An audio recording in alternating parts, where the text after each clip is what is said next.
And did you find that the theatre lighting designers were good at showing off your work? It depended, yes. I mean, theatre had an attitude of cutting the designer out of it, and it's now me, lighting, right? Yes, yes. So, they're not easy to talk to about with suggestions. Yeah. But you should work together as a team. I mean, the lighting designer should work with the other designers. Yes. And to work to tell the story that the whole production is there to say. Right. And there'll be times when the focus should be on the actors or the performers, and times when the focus should be on the set. Right. And times when actually the lighting is there to balance them. Right. To make sure that the whole thing, that maybe the set is actually more important than the actors. Because the human eye has this wonderful ability where it can't help itself. It always looks at the brightest thing it sees.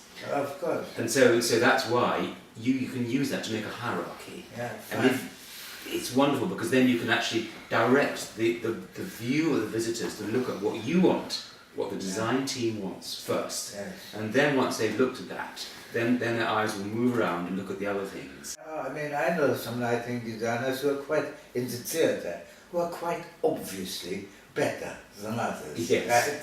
Yes. And if you have that particular designer, then that's good. It'll be all right, and it usually is. Yes. Quite often there are people like Terry Hans, who's the director. He fancies himself as a lighting designer. Right. So you can't actually talk to him. He sits there with those things clamped to his ears. When an actor pays me a compliment about the setting, then I'm really happy, because it means she are happy in the space that I've provided. Yes. Right? Yes. And then, which helps their performance, helps their character, helps their interpretation, because the compliment to me means I like being in this space, right? Yes. Which in turn is then a help to the actress, the actor, the singer, the dancer, whatever. My team lit the Terracotta Warriors in the Right. British Museum. Did they? Yes. Yes. Oh. They were only here for a few months. Right. But it was a real challenge because these things are unique, and Of course. and we had to balance the whole lighting because they were in the round reading room at the British Museum, which is architecturally a wonderful place. Yeah. But people were paying to see the warriors, not the reading room. Yeah. And so we had to design the lighting so that the warriors were the stars of the show. Top section above the sphere is actually polished steel. Yes. And the piece, not dissimilar in structure, is at the bark of a tree, right? It's wood.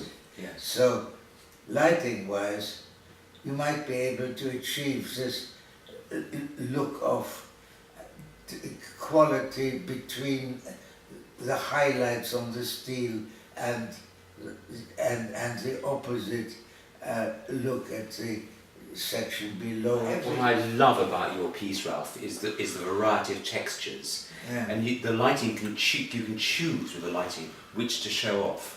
Right. If I start lighting it from the side, I can really make the textures show up. I can make that metal at the top look really quite aggressive. It's almost like a sword. And then if I bring the light round, so it's shining more flat, then you see the colour and the shapes disappear. And I think that, by working with the lighting designer, you can choose what story your piece of art tells. I mean, all my work just happens. Yes. I mean, I didn't design this. That piece of wood I found, and it dictated the design to me. I didn't make it, right? It was there, right? Yes. And that shape invited that. And then, we go on from there,